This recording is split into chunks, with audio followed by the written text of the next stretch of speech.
안녕하세요. 세상 쉬운 재회 김코치입니다. 오늘은 이별 후 재회를 시도하기 가장 좋은 1차 시도 타이밍, 그리고 그 타이밍을 잡는 구체적인 기준에 대해서 이야기 드리겠습니다. 이별 후 많은 분들이 이런 고민을 하죠. 지금 연락해도 될까? 아직 날 좋아할까? 연락하면 부담스러워하지 않을까? 사실 이런 고민은 결국 타이밍에 대한 두려움에서 비롯됩니다. 여러분은 오늘 영상을 보게 되시면 재회를 시도하실 타이밍에 대해서 제대로 이해하게 되실 거예요. 자, 그럼 바로 시작하겠습니다. 첫 번째, 감정보다 상황 구조를 먼저 봐야 합니다. 이별은 대부분 감정이 식어서가 아니라 감정으로는 더 버틸 수 없는 상황 때문에 일어납니다. 즉, 감정이 남아있는 상태에서 관계만 단절된 경우가 많다는 뜻이죠. 이때 중요한 건 상대가 지금 나를 정리하고 있는 중인지, 아니면 이미 정리를 마친 상태인지, 혹은 정리하려 했지만 실패한 상태인지를 판단하는 게 매우 중요합니다. 그걸 판단하는 가장 직관적인 기준이 바로 자녀 감정의 흔적이에요. 두 번째, 자녀 감정의 뚜렷한 경우입니다. 이때는 7일 이내에 1차 시도가 가능한 상황이라고 보시면 됩니다. 상대가 이별 후에도 다음과 같은 행동을 보였다면 감정의 여운이 매우 강하게 남아있는 상태로 판단할 수 있습니다. 이별 후 먼저 연락이 왔거나, 이별 직후 대화를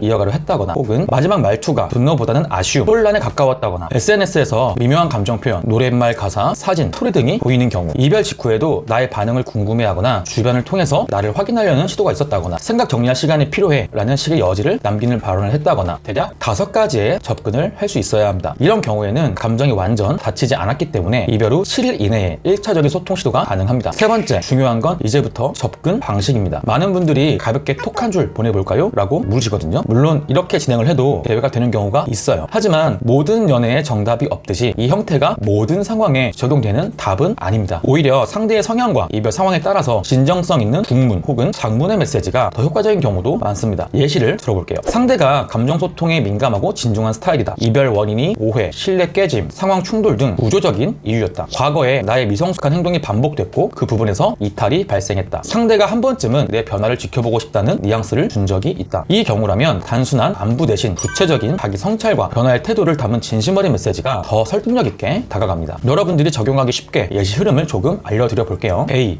이별을 받아들이되 나도 많이 돌아보게 되었다는 이야기. B. 그동안 내가 몰랐던 부족함을 인지하고 바뀌고 있는 과정. C. 다시 사랑을 요구하는 것이 아니라 내 마음이 가볍게 지나갈 수 없었다는 고백. D. 너가 나를 어떻게 바라볼지는 너의 선택이지만 나는 내가 어떤 사람이고 싶은지는 선택하고 싶었다는 메시지. 이런 메시지는 심리적 저항성을 낮추고 상대가 이 사람에게 변화가 생겼다고 느낄 수 있는 결정적인 심리 단서가 됩니다. 네 번째, 자녀 감정이 보이지 않는 경우엔 구조적 타이밍을 기다려야 합니다. 반대로 상대가 이별 직후 차단을 했거나 이후 전혀 반응이 없다면 지금은 감정이 닫혀 있는 상태입니다. 이별 직후 차단되거나 냉정한 태도로 일관했다거나, 감정 표현 없이 정리하고 싶다, 그만하자 등의 단절적 언어를 사용했고, 이후 어떠한 감정의 흔적도 관찰되지 않는다면 시기적으로 재회를 시도하기에 적절한 상황은 아니에요. 이 경우는 감정 자체보다도 지친 감정의 보호 본능이 우선 작동하고 있는 상태입니다. 즉, 이 사람의 감정이 없어진 것이 아니라 감정의 에너지를 꺼둔 상태라고 보는 것이 더 정확하죠. 이럴 때 조급히 움직이는 것보다 재정비 시간을 거쳐 심리적 공간을 다시 여는 구조를 만들어내야 합니다. 가장 흔한 회복 시점은 다음과 같아요. 1차 시점, 이별 후 약 3주에서 4주차 정도. 감정이 아닌 현실에서의 공허함이 올라오는 시기입니다. 특히 회피형, 감정 억제형 성향에게서 미묘한 후회가 올라오기 시작해요. 2차 시점, 이별 후 70일에서 90일 사이. 정리한 줄 알았던 감정이 반복적으로 떠오르며 실제로 재회 메시지를 역으로 나에게 보내거나 나라는 여자를 다시 검색하는 비율이 가장 높은 시기이기도 합니다. 이 타이밍을 준비 없이 맞이하면 상대는 여러분을 과거 사람으로 두고 지나갈 수 있습니다. 하지만 이 타이밍에 새로운 모습으로, 새로운 접근 방식으로 나타난다면 그 사람의 감정은 다시 움직일 수도 있습니다. 다섯 번째, 타이밍을 잡는 법을 요약 정리해드릴게요. A. 감정 반응이 남아있는 경우 7일 이내 시도 가능. 가벼운 접근 혹은 진정성 담긴 중장문, 상대 성향에 따라서 전략적인 선택이 가능하죠. 요구하지 말고 공유하는 형태의 메시지로 설계를 해야 됩니다. 변화는 말이 아니라 태도와 시선에서 드러나야 설득이 됩니다. B. 감정이 닫혀있는 경우 30일에서 90일 심리 공간 확보가 우선순위가 됩니다. 잊혀지지 않게 상황을 조절하되 감정 소모를 유발하지 않게 구성을 해야 돼요. 물리적 연락보다 시선과 상황을 바꾸는 방향에 집중을 하셔야 됩니다. 재진입 시 과거의 내가 아닌 새로운 프레임의 나로 접근을 시도하셔야 됩니다. 재회는 감정만으로 이루어지지 않습니다, 여러분. 감정을 어떤 방식으로 전달하느냐, 그리고 그 타이밍을 얼마나 정교하게 맞추느냐에 따라서 같은 메시지라도 전혀 다른 반응을 이끌어냅니다. 지금 감정이 올라온다면 먼저 그 감정을 전달 가능한 구조로 다듬으세요. 상대가 아직 마음을 닫지 않았다면 지금이 바로 그 잊히기 전에 움직여야 할 순간일 수도 있습니다. 하지만 급한 접근이 아니라 준비된 언어와 구조로 나를 증명하는 것, 그것이 재회의 첫 단추가 되어줄 겁니다. 오늘 영상이 이별하신 분들한테 큰 도움이 되었으면 좋겠습니다. 아직까지도 많이 힘들고 불안하신 마음을 가진 분들이 많다는 거 너무 잘 알고 있습니다. 그분들이 조금이라도 위안이 되시고 불안감을 덜어질 수 있도록 좋은 컨텐츠와 영상 많이 제작해서 올리도록 하겠습니다. 그리고 혼자 재회를 시도하시기가 어려우시다 있으시다면 저희가 연애 무료 진단을 도와드리고 있으니까 꼭 한번 신청해보세요. 아, 그리고 무료 진단은